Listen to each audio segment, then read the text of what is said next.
നമസ്കാരം. The big fight തുടങ്ങുന്നു. പത്തനംതിട്ട ജില്ലയിലെ ഏറ്റവും വലിയ നിയോജക മണ്ഡലമായ ആറന്മുളയിൽ ഇത്തവണ കേരളം ഉറ്റുനോക്കുന്ന ശക്തമായ പോരാട്ടത്തിന് കളമൊരുങ്ങുകയാണ്.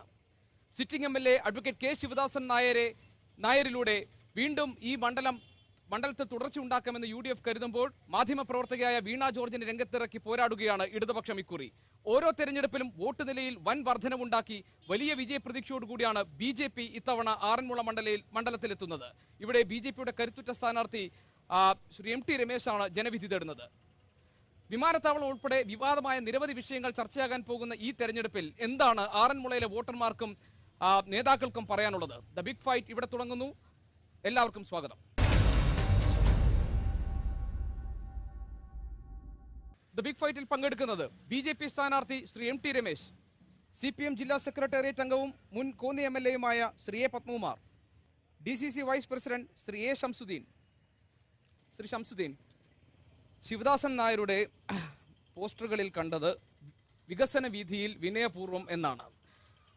ആറന്മുളയിലെ വോട്ടർമാരോട് നിങ്ങൾ ഇത്തവണ വോട്ട് അഭ്യർത്ഥിക്കുമ്പോൾ എന്ത് അടിസ്ഥാനത്തിൽ അവർ നിങ്ങൾക്ക് വോട്ട് ചെയ്യണം? എന്താണ് വോട്ടർമാരോട് നിങ്ങൾക്ക് പറയാനുള്ളത്? തികഞ്ഞ ആത്മവിശ്വാസത്തോടു കൂടിയാണ് ഞങ്ങൾ ആറന്മുള നിയോജക മണ്ഡലത്തിലെ ബഹുമാന്യരായ വോട്ടർമാരെ സമീപിക്കുന്നത്. കഴിഞ്ഞ 5 വർഷം കേരളം ഭരിച്ച മുഖ്യമന്ത്രി ശ്രീ ഉമ്മൻചാണ്ടിയുടെ നേതൃത്വത്തിലുള്ള UDF ഗവൺമെൻറ് ഈ നാട്ടിൽ നടത്തിയ സമാനതകളില്ലാത്ത വികസന പ്രവർത്തനങ്ങളും സാമൂഹ്യ രംഗത്ത് നടത്തിയ സേവന പ്രവർത്തനങ്ങളും മുൻനിർത്തിയും ആറന്മുള നിയോജക മണ്ഡലത്തിലെ വികസന പ്രവർത്തനങ്ങൾ, ആ വികസന പ്രവർത്തനങ്ങൾ എണ്ണി ജനഹൃദയങ്ങളിൽ എത്തിക്കുകയും അവരത് മനസ്സിലാക്കുകയും അങ്ങനെ വീണ്ടും UDFൻ്റെ ഒരു ഭരണ തുടർച്ചയ്ക്ക് വേണ്ടി ആറന്മുള നിയോജക മണ്ഡലത്തിലെ ബഹുഭൂരിപക്ഷം ജനാധിപത്യ വിശ്വാസികളും അഡ്വക്കേറ്റ് കെ ശിവദാസൻ നായരെ വിജയിപ്പിക്കുമെന്നുള്ള ഉത്തമ വിശ്വാസം ഞങ്ങൾക്കുണ്ട്. എന്താണ് ഇടതുപക്ഷത്തിന് പറയാനുള്ളത് വോട്ടർമാരോട്? കേരളത്തിലെ കഴിഞ്ഞ 5 വർഷക്കാലത്തെ ഉമ്മൻചാണ്ടിയുടെ ഭരണം നടത്തിയ വികസന പ്രവർത്തനത്തെ സംബന്ധിച്ചാണ് ബഹുമാനപ്പെട്ട ശ്രീ ഷംസുദ്ദീൻ പറഞ്ഞത്.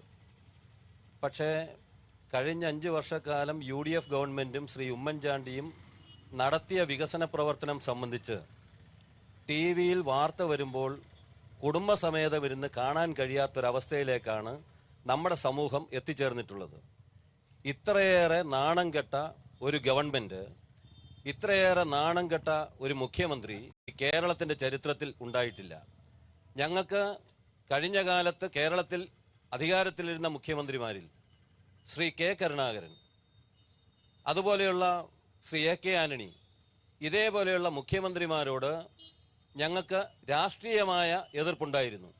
പക്ഷേ വ്യക്തിപരമായി അവരോടൊക്കെ ബഹുമാനം പുലർത്താനും ആ നിലയിൽ ഉയർന്നു പ്രവർത്തിക്കാൻ അവർക്കും കഴിഞ്ഞിട്ടുണ്ട് എന്നുള്ളത് നമ്മൾ കാണണം.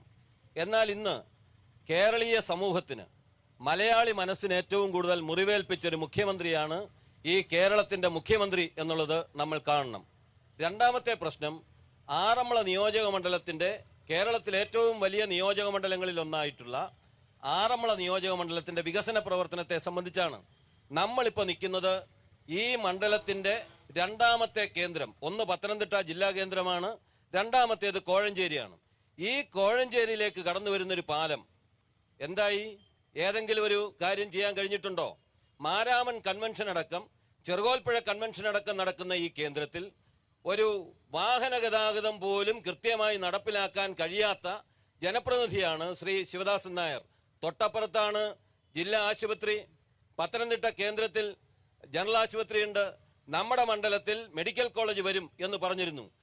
കഴിഞ്ഞ കാലഘട്ടത്തിൽ ഒരു വികസന പ്രവർത്തനങ്ങളും ഏറ്റെടുക്കാൻ കഴിയാതെ ആറന്മുള വിമാനത്താവളത്തിൻ്റെ പേരിൽ KGS കമ്പനിക്ക് വേണ്ടി വിടുപണി ചെയ്യുന്ന ഒരു MLA എന്നുള്ള നിലയ്ക്കാണ് ശ്രീ ശിവദാസൻ നായർ കഴിഞ്ഞ കാലഘട്ടത്തിൽ ഇവിടെ പ്രവർത്തിച്ചത്. അതിൻ്റെ അനുഭവം അദ്ദേഹത്തിനുണ്ടാവും എന്ന കാര്യത്തിൽ ഞങ്ങൾക്ക് സംശയമില്ല. ഇടതുപക്ഷ ജനാധിപത്യ മുന്നണി ഈ തെരഞ്ഞെടുപ്പിൽ വൻപിച്ച ഭൂരിപക്ഷത്തോടുകൂടി വിജയിക്കും എന്ന കാര്യത്തിൽ ഞങ്ങൾക്ക് സംശയമില്ല. ഏതൊക്കെ വിഷയങ്ങൾ ഉയർത്തിപ്പിടിച്ചാണ് ശ്രീ MT രമേശ് BJP ഇത്തവണ വോട്ടർമാരെ സമീപിക്കുക? ഈ പ്രാവശ്യത്തെ നിയമസഭാ തെരഞ്ഞെടുപ്പ് ഏറ്റവും പ്രധാനപ്പെട്ട ഒരു തെരഞ്ഞെടുപ്പാണ്.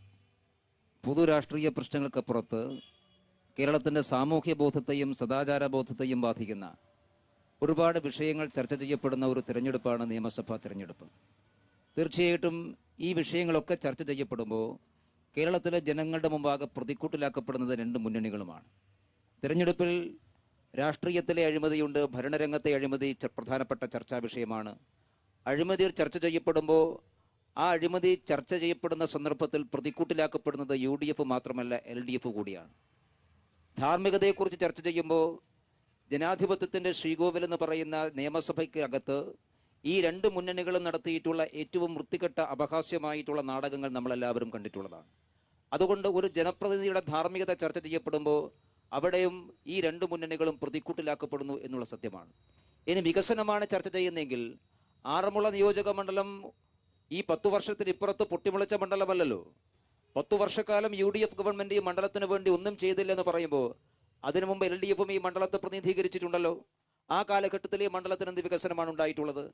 അപ്പോൾ വികസനത്തെ സംബന്ധിച്ചായാലും അഴിമതിയെ സംബന്ധിച്ചായാലും ധാർമ്മികതയെ സംബന്ധിച്ചായാലും സദാചാരബോധത്തെക്കുറിച്ചായാലും ഇതെല്ലാം ചർച്ച ചെയ്യപ്പെടുമ്പോൾ ഈ പ്രബലമായിട്ടുള്ള രണ്ട് മുന്നണികളെയും പ്രതിക്കൂട്ടിലാക്കപ്പെടുന്നു എന്ന വസ്തുതയുടെ അടിസ്ഥാനത്തിലാണ് ഒരു പുതിയ രാഷ്ട്രീയ മാറ്റം ഉണ്ടാകണം എന്നുള്ള സന്ദേശം BJP മുമ്പോട്ട് വെക്കുന്നത്. പരമ്പരാഗതമായിട്ടുള്ള ഇരു മുന്നണികൾക്കും ബദലായി ഒരു പുതിയ ബദൽ രാഷ്ട്രീയം കേരളത്തിൽ ഉയർത്തിക്കൊണ്ടുവരാൻ BJP പരിശ്രമിക്കുന്നു. ആ പരിശ്രമത്തിന് സഹായകരമായിട്ടുള്ള സാഹചര്യമാണുള്ളത്. ആറന്മുളയുടെ വികസനവും ആറന്മുളയുടെ പൈതൃകവും ഉയർത്തിപ്പിടിച്ചുകൊണ്ടാണ് ഞങ്ങൾ ഈ പ്രാവശ്യം വോട്ട് ചോദിക്കുന്നത്. ദേശീയ ജനാധിപത്യ സഖ്യം ഈ പുതിയ ബദൽ പരീക്ഷണത്തിന്റെ ഏറ്റവും ഫലപ്രദമായിട്ടുള്ള വേദിയായി ആറന്മുളയെ വിനിയോഗിക്കാൻ സാധിക്കുമെന്നുള്ള അങ്ങേയറ്റത്തെ ആത്മവിശ്വാസം ഞങ്ങൾക്കുണ്ട്. റൈറ്റ്. ചോദ്യങ്ങൾ ആരോടാണ് ചോദ്യം? ചോദിച്ചോളൂ. LDFന്റെ ശ്രീ പത്മകുമാറിനോട്. മധ്യതിരുവിതാംകൂറിന്റെ വികസന കുതിപ്പിന് നാഴികക്കല്ലാകാമായിരുന്ന ആറന്മുള വിമാനത്താവളം ഈ മണ്ഡലത്തിലാണ്. ആറന്മുള വിമാനത്താവളത്തിന്റെ കോർപ്പറേറ്റ് ഓഫീസ് ഉദ്ഘാടനം ചെയ്തപ്പോൾ BJPയുടെ ജില്ലാ പ്രസിഡന്റ് ശ്രീ അജിത് പുല്ലാടും ബഹുമാന്യ ശ്രീ പത്മകുമാർ അടക്കമുള്ള LDF നേതാക്കളും ആ മീറ്റിംഗിൽ പങ്കെടുത്തത് ഞാനിപ്പോൾ ഓർക്കുകയാണ്. ഇപ്പോൾ നിങ്ങൾ മലക്കം പറഞ്ഞതിന്റെ കാരണം എന്താണെന്ന് വിശദീകരിച്ചാൽ കൊള്ളാം. ആറന്മുള വിമാനത്താവളം ഇത്തവണ ഈ തെരഞ്ഞെടുപ്പിൽ വലിയ ചർച്ചയാകാൻ പോകുന്ന വിഷയമല്ലേ? നിങ്ങളെടുത്ത നിലപാടിനെ കുറിച്ചാണ് അദ്ദേഹത്തിന് ചോദിച്ചത്. ആറന്മുള വിമാനത്താവളത്തിന്റെ യോഗത്തിലൊന്നും ഞങ്ങൾ ആരും അങ്ങനെ പങ്കെടുത്തിട്ടില്ല. KGS എന്ന് പറയുന്നത് കുമരൻ ജിജി ഷൺമുഖം എന്ന് പറയുന്ന 3 പേര് ചേർന്നുണ്ടാക്കിയ കമ്പനിയാണെന്നുള്ളത് എല്ലാവർക്കും അറിയാം. അതിനെ കേരള ഗവൺമെന്റ് സർവീസാക്കി മാറ്റിയത് നിങ്ങളുടെ MLA ശിവദാസൻ നായരും നിങ്ങൾ ഓരോരുത്തരുമാണ്. ഞങ്ങൾക്കെന്താ പ്രശ്നം? നമ്മുടെ നദി, പമ്പാ നദി, ആറന്മുള ക്ഷേത്രം, മാരാമൻ കൺവെൻഷൻ ഇതിനെയൊക്കെ തകർക്കുന്ന രൂപത്തിൽ, ആറന്മുളയിലെ നെൽവയലുകളാകെ മണ്ണിട്ട് നികത്തുന്ന രൂപത്തിൽ, ആറന്മുളയിലെ പാരിസ്ഥിതിക രംഗത്ത് വൻപിച്ച പ്രത്യാഘാതം ഉണ്ടാക്കുന്ന രൂപത്തിൽ ഒരു പ്രൈവറ്റ് മുതലാളിക്ക് വേണ്ടി ഇങ്ങനെ ഒരു സ്ഥാപനം ഉണ്ടാക്കുന്നതിനോട് ഞങ്ങൾക്ക് യോജിപ്പില്ല. അതുകൊണ്ടാണ് ഞങ്ങൾ ഈ വിമാനത്താവളത്തെ എതിർത്തത്. ഞങ്ങൾ വിമാനത്താവളത്തിനാകെ ഞങ്ങൾ എതിരല്ല. ഞങ്ങളും വിമാനത്തിൽ കയറുന്നവരാണ്, വിമാനം ഉപയോഗിക്കുന്നവരാണ്. വിമാനത്താവളം നല്ലതല്ല എന്നുള്ള അഭിപ്രായമൊന്നും ഞങ്ങൾക്കില്ല. പക്ഷേ ആറന്മുള പോലെ സാംസ്കാരിക പാരമ്പര്യമുള്ള ഒരു പ്രദേശത്ത് ഈ വിമാനത്താവളം കൊണ്ടുവരിക എന്ന് പറയുന്നത് ഒരു നാടിന്റെ തന്നെ സംസ്കാരം ഇല്ലാതാകും എന്ന തിരിച്ചറിവിന്റെ അടിസ്ഥാനത്തിലാണ് ഞങ്ങൾ ശക്തമായി ഇതിനെ എതിർത്തിട്ടുള്ളത്. വിമാനത്താവളം വേണ്ട എന്ന് തന്നെയാണ്. ആറന്മുള വിമാനത്താവളം വേണ്ടെന്ന് തന്നെയാണ് ഉറച്ച അഭിപ്രായം. ഒരു ചോദ്യം കൂടെ. ആറന്മുള വിമാനത്താവളത്തിന് താത്വികമായി അംഗീകാരം കൊടുത്ത ശ്രീ VS അച്യുതാനന്ദനാണ്. ആറന്മുള വിമാനത്താവള പരിസര പ്രദേശങ്ങളെല്ലാം വികസന മേഖലയിൽ ഉൾപ്പെടുത്തിയത് LDF ഗവൺമെന്റ് ആണ്. അതിനെക്കുറിച്ച് എന്താണ് പറയാനുള്ളത്? ഉണ്ടായിട്ടുള്ള ബസ്സുകൾ ഞങ്ങൾ തിരുത്തും. ആരെടുത്താലും, LDF എടുത്താലും UDF എടുത്താലും തെറ്റാണെന്ന് കണ്ടാൽ തിരുത്താൻ ആർജവമുള്ള പ്രസ്ഥാനമാണ് LDF. ആറന്മുള വിമാനത്താവളത്തിന്റെ കാര്യത്തിൽ എന്താണ് BJP എടുക്കുന്ന നിലപാട്? ആറന്മുള വിമാനത്താവളം ഒരു അടഞ്ഞ അധ്യായമാണ്. വിമാനത്താവളമൊന്നും ആറന്മുളയിൽ തന്നെ വരാൻ വേണ്ടി പോകുന്നില്ല. കഴിഞ്ഞ തെരഞ്ഞെടുപ്പിൽ തന്നെ ഞങ്ങൾ ഈ പത്തനംതിട്ട ജില്ലയിലെ ജനങ്ങളോട് പറഞ്ഞിരുന്നു, കേന്ദ്രത്തിലൊരു ഭരണമാറ്റം ഉണ്ടായാൽ ആ വിമാനത്താവളത്തിന് അനുമതി ഉണ്ടാവില്ല എന്ന്. അത് അക്ഷരം പ്രതി പാലിക്കാൻ ഞങ്ങൾക്ക് സാധിച്ചിട്ടുണ്ട്. പിന്നെ CPM ഇപ്പോൾ സ്വീകരിക്കുന്ന നിലപാടിനോട് എനിക്ക് വിയോജിപ്പില്ല. പക്ഷേ ആറന്മുള വിമാനത്താവളത്തിന് കല്ലുപാകിയതാര CPM അല്ലേ? വ്യവസായ മേഖലയെ പ്രഖ്യാപിച്ചതാര CPM അല്ലേ? ഇടക്കാലത്ത് അവർക്ക് തെറ്റിദ്ധരുത്താൻ അവസരം കിട്ടിയിട്ടുണ്ട്, ഞാനതിനെ കുറിച്ച് കാണുന്നില്ല. പക്ഷേ ഇപ്പോഴും ഈ തെരഞ്ഞെടുപ്പിന്റെ ഘട്ടത്തിലും CPMലെ പ്രബലമായൊരു വിഭാഗം ആറന്മുള വിമാനത്താവളത്തിന് വേണ്ടിയാണ് നിലനിൽക്കുന്നത് എന്നുള്ളത് സത്യമാണ്. ആറന്മുളയിലെ വിമാനത്താവളം കൊണ്ടുവരാൻ വേണ്ടി അണിയറയിൽ ചരട് വലിച്ചിരിക്കുന്ന ശക്തികൾക്ക് ഈ തെരഞ്ഞെടുപ്പിൽ ഇരു മുന്നണികളെയും സ്വാധീനിക്കാൻ കഴിയുന്നു എന്നുള്ളത് പകൽ പോലെ വ്യക്തമാണ്. ആ കാര്യത്തിൽ എന്റെ പ്രിയപ്പെട്ട പത്മകുമാറല്ല, CPMന്റെ സംസ്ഥാന നേതൃത്വമാണ് അഭിപ്രായം പറയേണ്ടത്. ആ കാര്യത്തിൽ അവർ നിലപാട് വ്യക്തമാക്കണം. ശംസുദ്ദീൻ, ആറന്മുള വിമാനത്താവളത്തിൽ നിങ്ങൾ സ്വീകരിച്ചിട്ടുള്ള നിലപാട് ഈ തെരഞ്ഞെടുപ്പിൽ ചർച്ചാ വിഷയമായാൽ നിങ്ങൾക്ക് തിരിച്ചടിയാകില്ലേ? ഒരു കാരണവശാലും ആകില്ല. ഇതിനകത്ത് ബഹുമാന്യനായ എൻ്റെ സ്നേഹിതൻ ശ്രീ പത്മകുമാർ ഇവിടെ പറഞ്ഞത്, ഇവിടെ ഈ വിമാനത്താവളം ഇപ്പം അഡ്വക്കേറ്റ് കെ ശിവദാസൻ നായരുടെയും കോൺഗ്രസിൻ്റെയും UDFിൻ്റെയും വകയാണെന്നൊക്കെ. അതല്ല. 2010 നവംബർ മാസം 11-ാം തീയതി അന്നത്തെ ആറന്മുള MLA CPMലെ സഖാവ് KC രാജഗോപാൽ അന്നത്തെ ബഹുമാനപ്പെട്ട മുഖ്യമന്ത്രിക്ക് കൊടുത്ത നിവേദനത്തിൻ്റെ അടിസ്ഥാനത്തിൽ തൊട്ടടുത്ത ദിവസം തന്നെ ബഹുമാനപ്പെട്ട പത്തനംതിട്ട ജില്ലാ കളക്ടർക്ക് അദ്ദേഹം നിർദ്ദേശം കൊടുത്തു. ആറന്മുള വിമാനത്താവള പദ്ധതി നടപ്പിലാക്കുന്നതിന് വേണ്ടി ഭൂമി ഏറ്റെടുക്കാനും അതുപോലുള്ള എല്ലാ കാര്യങ്ങളും നടത്തി വിവരം മുഖ്യമന്ത്രിയെ അറിയിക്കണമെന്നാണ് പറഞ്ഞത്. അന്ന് K Sivadasan Nair Pathanamthitta MLA, Aranmula MLA അല്ല. ഇത് തുടങ്ങി കല്ലുപാകി ഇതെല്ലാം നടന്നതിന് ശേഷം 2011 തെരഞ്ഞെടുപ്പിലാണ് സംയുക്ത ആറന്മുള നിയോജക മണ്ഡലം ഉണ്ടാകുന്നതും ആറന്മുള നിയോജക മണ്ഡലത്തിന്റെ പ്രതിനിധിയായി അഡ്വക്കേറ്റ് കെ ശിവദാസൻ നായരും വരുന്നത്. അതിനുശേഷം ഈ സർക്കാർ സ്വീകരിച്ച നിലപാടെന്താ? അതിനുശേഷം ഈ ആറന്മുള വിമാനത്താവളം എന്നല്ല, ഈ ജില്ലയിലൊരു വിമാനത്താവളം, ആ വിമാനത്താവളം ഉണ്ടാകേണ്ടത് ഇവിടുത്തെ ഏറ്റവും കൂടുതൽ പ്രവാസികൾ തിങ്ങിപ്പാർക്കുന്ന ഈ നാട്ടിലെ ജനങ്ങളുടെ ഒരു വികാരമാണ്, ഒരു ആഗ്രഹമാണ്.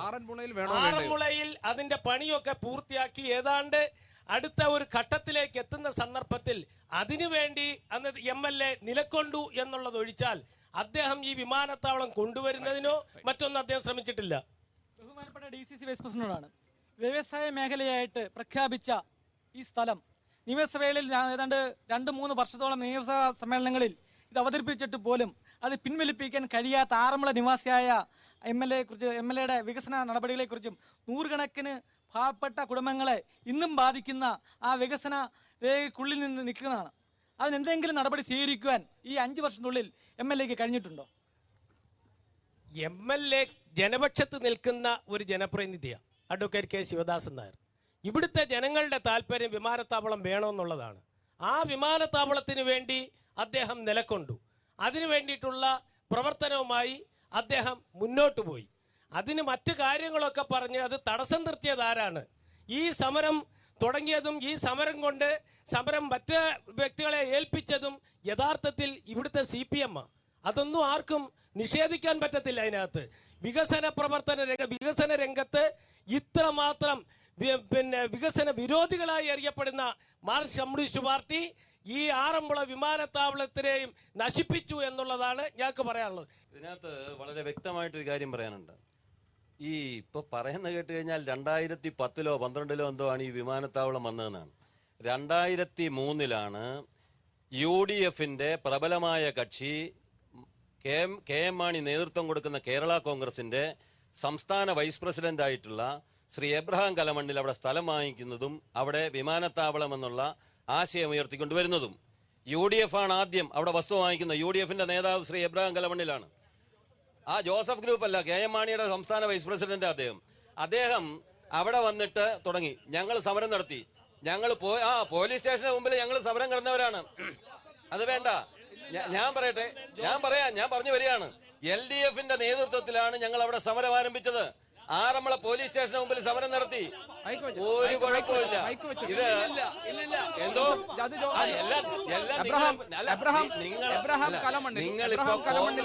ഞാനൊരു കാര്യം പറയട്ടെ. എബ്രഹാം കലമണ്ണിൽ ഏത് ഗ്രൂപ്പാണെന്നൊന്നും എനിക്കറിഞ്ഞൂടാ. നിങ്ങൾ ഏത് ഗ്രൂപ്പാന്ന് എപ്പോഴാ പറയാൻ പറ്റുന്നത്? കേരള കോൺഗ്രസും കോൺഗ്രസും ഏത് ഗ്രൂപ്പാന്ന് എപ്പോ പറയാൻ പറ്റും? അപ്പൊ ഞാൻ പറഞ്ഞോട്ടെ, ഞാനൊരു കാര്യം പറയട്ടെ. ഞാൻ ചോദിക്കട്ടെ, KGS ഗ്രൂപ്പിന് വേണ്ടിയിട്ട് വിടുപണി ചെയ്യുന്ന ആളാണ് ശ്രീ ശിവദാസൻ നായർ എന്നുള്ളത് മറക്കാൻ പറ്റുമോ? ആരും ആയിക്കോട്ടെ, ശിവദാസൻ നായർ MLA ഈ KGS ഗ്രൂപ്പിന് വേണ്ടി വിടുപണി ചെയ്യുന്ന ആളല്ലേ? അപ്പൊ ഞാൻ പറഞ്ഞു വന്നത് എന്റെ പോയിന്റ് പറഞ്ഞു കഴിയട്ടെ. ചരിത്രം കുറച്ചുകൂടെ പുറകോട്ട് പോകണം. പുറകോട്ട് പോവാം. അപ്പൊ നിയമസഭയിലെ കടി ഉൾപ്പെടെയുള്ള കാര്യം വരും. അപ്പൊ ഞാൻ പറയട്ടെ, പുറകോട്ട് പോയാൽ എവിടെ ഇരിക്കെ? ഞാനൊന്ന് പറയട്ടെ. വീണ ജോർജ് ഞങ്ങള് വീണ ജോർജിനെ എന്തിനാ നിർത്തിയെന്നറിയാമോ? കേരള നിയമസഭയിൽ കേരളത്തിലെ സ്ത്രീത്വത്തിന് അപമാനമുണ്ടാക്കിയ ശിവദാസൻ നായർക്ക് ഒരു സ്ത്രീയിലൂടെ മറുപടി കൊടുക്കാൻ തന്നെയാണ് ഞങ്ങൾ അവരെ നിർത്തിയത്. നിങ്ങൾ അനുഭവിക്കും, യാതൊരു സംശയവും വേണ്ട. നിങ്ങളുടെ സ്ഥാനാർത്ഥി അല്ല, വീണ ജോർജ് സ്ഥാനാർത്ഥിയല്ല, തന്നെ എന്റെ point കഴിഞ്ഞില്ല. ആറന്മുളയിൽ അല്ല, ഗോപി, വിമാനത്താവളം എന്റെ വേണമെന്ന് point കഴിഞ്ഞില്ല. ആറന്മുളയിൽ വിമാനത്താവളം വേണമെന്ന് അതല്ല, പറഞ്ഞു. അവർക്ക് ബുദ്ധിമുട്ടുണ്ടാകുന്ന മറുപടിയാണ് ഞാൻ പറഞ്ഞു വരുന്നത് എന്നുള്ളത് കൊണ്ടാണ് ആ പ്രശ്നം ഉണ്ടാകുന്നത്. ഞാൻ പറഞ്ഞു വന്നത് ഇടതുപക്ഷ ജനാധിപത്യ മുന്നണിക്ക് ഇക്കാര്യത്തിൽ ഒരു തർക്കവുമില്ല എന്ന് മാത്രമല്ല, ബഹുമാനിതനായ എം ടി രമേശും ഞാനുമൊക്കെ ഒരുമിച്ച് സമരപ്പന്തലിൽ ഇരുന്നതാണല്ലോ. ആ സമരം തീരുന്ന ഘട്ടത്തിൽ, പാർലമെന്റ് തെരഞ്ഞെടുപ്പ് കഴിയുന്ന ഘട്ടത്തിൽ നമ്മൾ ഒരുമിച്ച് മുദ്രാവാക്യം വിളിച്ചല്ലോ. രാജ്യത്ത് BJPയുടെ ഗവൺമെന്റ് വന്നാൽ പിറ്റേ ദിവസം ഈ വിമാനത്താവളം നിരോധിച്ചുകൊണ്ട് ഉത്തരവ് വരും. ഇപ്പൊ ഇത്രയും കാലമായല്ലോ ബഹുമാനപ്പെട്ട രമേശ്, ഇത്രയും കാലമായിട്ട് നിരോധിച്ചോ? അദാനി എടുക്കുമോ, അംബാനി എടുക്കുമോ, ആരെടുക്കും എന്ന് നോക്കി നിൽക്കുകയാണല്ലോ ഇപ്പോ. രമേശ്, വീണ ജോർജിന്റെ സ്ഥാനാർത്ഥിത്വത്തിന് അദ്ദേഹം സാധൂകരണം നൽകുന്നത് കെ ശിവദാസൻ നായർക്ക് മറുപടി കൊടുക്കാൻ ഒരു സ്ഥാനാർത്ഥി എന്നാണ്. നമുക്കറിയാം വീണ ജോർജിനെ സഭ പിന്തുണച്ചിരിക്കുന്നു. ഇവിടുത്തെ വോട്ടുകളിൽ അത്തരത്തിലുള്ള ചില നിർണായകമായ സ്വാധീന ശക്തികളുണ്ട്. വീണ ജോർജിന്റെ സ്ഥാനാർത്ഥിത്വം BJPയെ സംബന്ധിച്ച് എങ്ങനെയാണ് ബാധിക്കാൻ പോകുന്നത്? ആറന്മുള വിമാനത്താവള വിഷയം എങ്ങനെയാണ് ഈ നിലയ്ക്ക് പോയാൽ ഇതിവിടെ ചർച്ചയാകാൻ പോകുന്നത്? ഒന്ന്, എനിക്കെതിരായി മത്സരിക്കുന്ന സ്ഥാനാർത്ഥികളെ കുറിച്ച് വ്യക്തിപരമായി എന്തെങ്കിലും പറയണമെന്ന് ഞാൻ ആഗ്രഹിക്കുന്നില്ല. വ്യക്തിപരമായി പറയേണ്ട, താങ്കൾ രാഷ്ട്രീയമായി പറഞ്ഞാൽ മതി. രണ്ടാമത്തെ കാര്യം, ആറന്മുള വിമാനത്താവളത്തെക്കുറിച്ച് പറഞ്ഞതുകൊണ്ട് അത് പൂർത്തിയാക്കിയിട്ട് ഞാൻ ആ വിഷയത്തിലേക്ക് വരാം. ആറന്മുള വിമാനത്താവളം ഒരു നിയമവിരുദ്ധമായിട്ടുള്ള വിമാനത്താവളമാണ്. അതിന് ബഹുമാനപ്പെട്ട കോൺഗ്രസിന്റെ സുഹൃത്ത് മനസ്സിലാക്കേണ്ടത്, രാജ്യത്തുള്ള എല്ലാ നിയമങ്ങളും മറികടന്നുകൊണ്ടാണ് ആ വിമാനത്താവളത്തിന് അനുമതി നൽകിയിട്ടുള്ളത്. അങ്ങനെ നിയമവിരുദ്ധമായ പ്രവർത്തനത്തിന് ഒരു രാഷ്ട്രീയ പാർട്ടിയും കൂട്ടുനിൽക്കാൻ വേണ്ടി പാടില്ല. അതുകൊണ്ടാണ് ആറന്മുളയിലെ വിമാനത്താവളം വേണ്ട എന്ന് എല്ലാവരും പറഞ്ഞിട്ടുള്ളത്. ആ നിയമവിരുദ്ധമായിട്ടുള്ള മാർഗങ്ങൾ മറികടക്കാൻ വേണ്ടി ഇപ്പോൾ സാധിച്ചിട്ടുണ്ട്. രണ്ടാമത്, പത്മകുമാർ ഇവിടെ സൂചിപ്പിച്ചത് വിമാനത്താവളം നിരോധിക്കുക എന്ന് പറഞ്ഞാൽ അങ്ങനെ ഒരു എന്താ പറയുക, അതെന്ത് ബാലിശമായിട്ടുള്ള ചോദ്യമാണ്. നിരോധിക്കാൻ എന്താ വല്ല നിയമമാണോ? വിമാനത്താവളത്തെ അനുമതിയാണ് നിഷേധിക്കേണ്ടത്, വിമാനത്താവളം നിരോധിക്കുകയല്ല വേണ്ടത്. അനുമതി നിഷേധിച്ചു. കേന്ദ്ര പരിസ്ഥിതി മന്ത്രാലയം അനുമതി നിഷേധിച്ചു, കേന്ദ്ര വ്യോമയാന മന്ത്രാലയം അനുമതി നിഷേധിച്ചു, കേന്ദ്ര പ്രതിരോധ മന്ത്രാലയം അനുമതി നിഷേധിച്ചു. ഈ 3 മന്ത്രാലയത്തിന് അനുമതിയില്ലാതെ ദേവേന്ദ്രൻ വിചാരിച്ചാൽ പോലും വിമാനത്താവളം കൊണ്ടുവരാൻ വേണ്ടി കഴിയില്ല. അത് അനുമതി നിഷേധിച്ചിട്ടുണ്ട്. ഇനി മൂന്നാമത്തെ കാര്യം, ഞാൻ പത്മകുമാർ സദ്യയിൽ ഒരു കാര്യം കൂടി പെടുത്താം. ഞാൻ CPM ഞങ്ങളുടെ കൂടെ സമരത്തിനുണ്ടായിരുന്ന കാര്യത്തിൽ എനിക്ക് തർക്കമില്ല. പക്ഷെ അതിനുശേഷം വിമാനത്താവളത്തിന് അനുമതി നിഷേധിച്ച ശേഷം ആ വിമാനത്താവളത്തിന് വേണ്ടി മണ്ണിട്ട് നികത്തിയ ഭൂമി ഹൈക്കോടതി ഉത്തരവ് പ്രകാരം തിരിച്ച് കൃഷിയോഗ്യമാക്കണമെന്നുള്ള ഉത്തരവ് വന്നു. ജില്ലാ കളക്ടർ മുഖാന്തരം ആറന്മുള പൈതൃക കർമ്മസമിതി കളക്ടറോട് സമീപിച്ചു. പക്ഷെ കളക്ടർ UDFന്റെയും ഗവൺമെന്റിന്റെയും സമ്മർദ്ദത്തിന്റെ ഭാഗമായി കോടതി വിധി നടപ്പിലാക്കാൻ വേണ്ടി ശ്രമിച്ചില്ല. ഞങ്ങൾ നിങ്ങളുടെ MLA, ഞങ്ങൾക്ക് നിയമസഭയിൽ ആളുകളില്ല. ആറന്മുള സമരത്തിൽ ഞങ്ങളുടെ കൂടെ ഇരുന്ന സകല MLA-മാരുടെയും വീടുകൾ ഞങ്ങൾ കയറി ഇറങ്ങിയിട്ടുണ്ട്. ഈ വിഷയമോ നിയമസഭയിൽ കൊണ്ടുപോവാ. ഹൈക്കോടതി വിധി അട്ടിമറിക്കാൻ വേണ്ടി ഒരു ജില്ലാ കളക്ടർ കൂട്ടുനിൽക്കുന്നതിനെ സംബന്ധിച്ച് നിയമസഭയിൽ ഒരു സബ്മിഷൻ ഉന്നയിക്കാൻ, ഒരു അടിയന്തര പ്രമേയം ഉന്നയിക്കാൻ ഞങ്ങൾ എത്ര MLA-മാരെ കാല് പിടിച്ചു. ഞങ്ങൾക്ക് MLA-മാരില്ലാത്തത് കൊണ്ടാണ്. ഏതെങ്കിലും ഒരു CPM-ന്റെ MLA നിയമസഭയിൽ ഈ വിഷയം ഉന്നയിച്ചു, എന്തേ ഉന്നയിക്കാൻ വേണ്ടി തയ്യാറായില്ല? അതുകൊണ്ട് ആ കാര്യത്തിൽ ഞാനിപ്പോഴും മനസ്സിലാക്കുന്നു, സമരത്തിന്റെ കൂടെ നിന്ന് CPM-കാരെ വില ഞാൻ കുറച്ച് കാണുന്നില്ല. പക്ഷെ CPM-ലെ ഒരു വിഭാഗത്തിന്റെ മനസ്സ് ഇപ്പോഴും KGS ഗ്രൂപ്പിന്റെ കൂടെയാണോ എന്ന് ബലമായി സംശയിച്ചാൽ നമുക്ക് ആരെയും കുറ്റപ്പെടുത്താൻ സാധിക്കില്ല. ഇനി സ്ഥാനാർത്ഥി നിർണയത്തെ സംബന്ധിച്ച് ഇവിടെ ഒരു വീണ ജോർജ് ഒരു മാധ്യമ പ്രവർത്തകയാണ്, എൻ്റെ നല്ല സുഹൃത്താണ്. അവരെ ഒരു സ്ത്രീത്വത്തിന്റെ പ്രതീകമായിട്ട് അവതരിപ്പിക്കാനാണ് CPM ആഗ്രഹിക്കുന്നതെങ്കിൽ നല്ല കാര്യമാണ്. പക്ഷേ ആ കൂട്ടത്തിൽ നിയമസഭയുടെ വിഷയങ്ങളാണ് ചർച്ച ചെയ്യപ്പെടുന്നതെങ്കിൽ നിയമസഭയുടെ മേശപ്പുറത്ത് കയറി മുണ്ട് പൊക്കിക്കാട്ടിയ പല MLA-മാരും നമ്മുടെ നാട്ടിലുണ്ട്. അത് നമുക്ക് ചർച്ച ചെയ്യേണ്ടതായിട്ട് വരും. അപ്പൊ അത് ചർച്ച ചെയ്യണമെന്ന് തന്നെയാണ് ഞങ്ങൾ ആഗ്രഹിക്കുന്നത്. കടിച്ച ആളുകളെയും കടി കൊടുത്ത ആളുകളെയും എല്ലാം നമുക്ക് ചർച്ച ചെയ്യാം. ആറന്മുളയുടെ കാര്യത്തിലേക്ക് വരാം. ശ്രീ MT രമേശ്, ആറന്മുളയിൽ വീണ ജോർജിന്റെ സ്ഥാനാർത്ഥിത്വം താങ്കൾ പറയുന്ന ഇതുപോലുള്ള ഇക്വേഷൻസിന്റെ ഭാഗമായിട്ടുണ്ടായതാണോ? ആണ് എന്ന ആരോപണമുണ്ട്. അല്ലയോ എന്നല്ലയോ പറയാൻ നമുക്ക് കഴിയില്ല. പക്ഷേ ആറന്മുളയിൽ മാത്രമല്ല, കേരളത്തിലെ പൊതുവെ CPM-ന്റെ സ്ഥാനാർത്ഥി നിർണയം നിങ്ങൾ പരിശോധിച്ചാൽ മതി.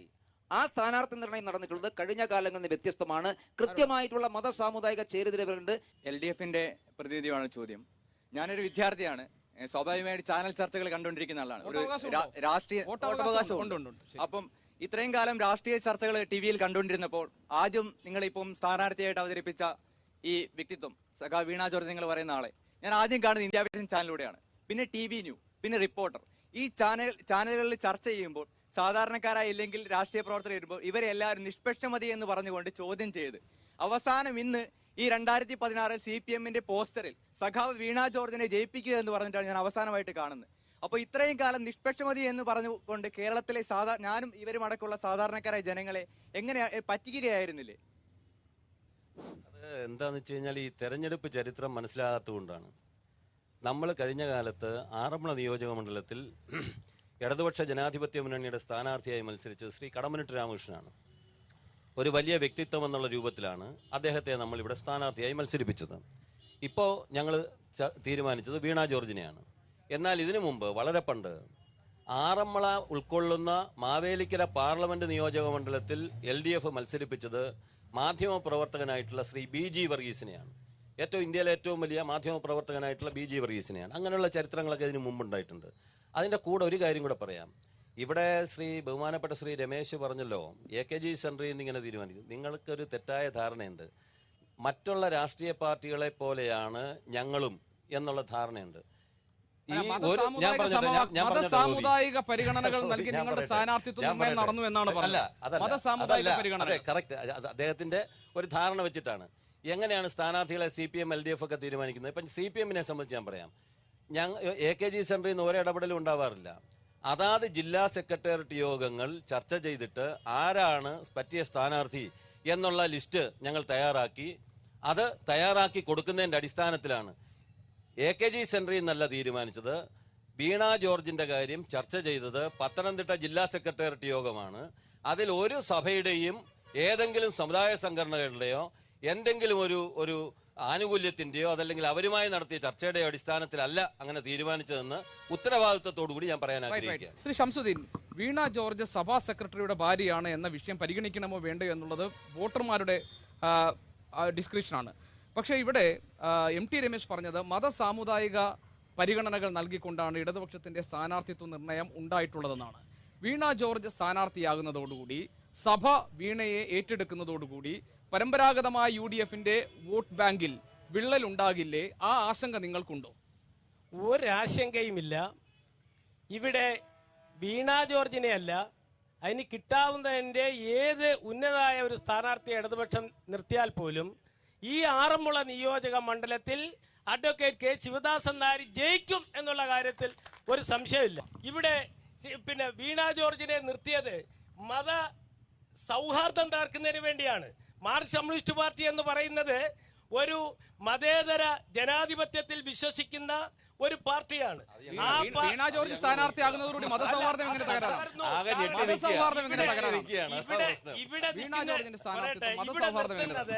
രണ്ട് ഹിന്ദു കാൻഡിഡേറ്റ് നിൽക്കുമ്പോൾ ഒരു ക്രിസ്ത്യൻ കാൻഡിഡേറ്റ് നിർത്തി അതിലൂടെ കലക്കവെള്ളത്തിൽ മീൻ പിടിക്കാമെന്നാണ് ഇവർ ധരിക്കുന്നത്.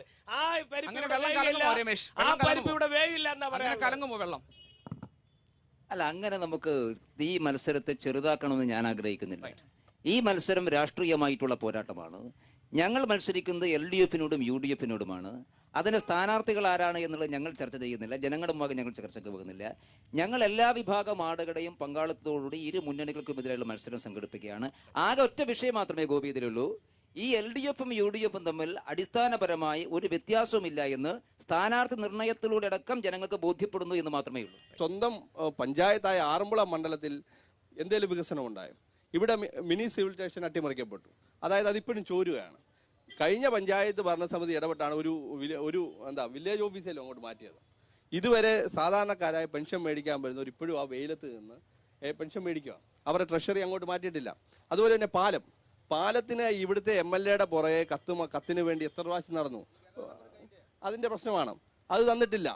നമുക്ക് ഫയർ സ്റ്റേഷൻ ഇവിടുത്തെ സ്റ്റേഡിയത്തിൽ അനുവദിക്കാനും വേണ്ടി പുറകെ നടന്ന എല്ലാ സ്ഥലങ്ങളും കൊടുത്തു. ഇതുവരെ അതിൻ്റെ കത്ത് കൊടുത്തിട്ടില്ല. അങ്ങനെ ഇവിടെ ഒട്ടനവധി വിഷയങ്ങളുണ്ട്.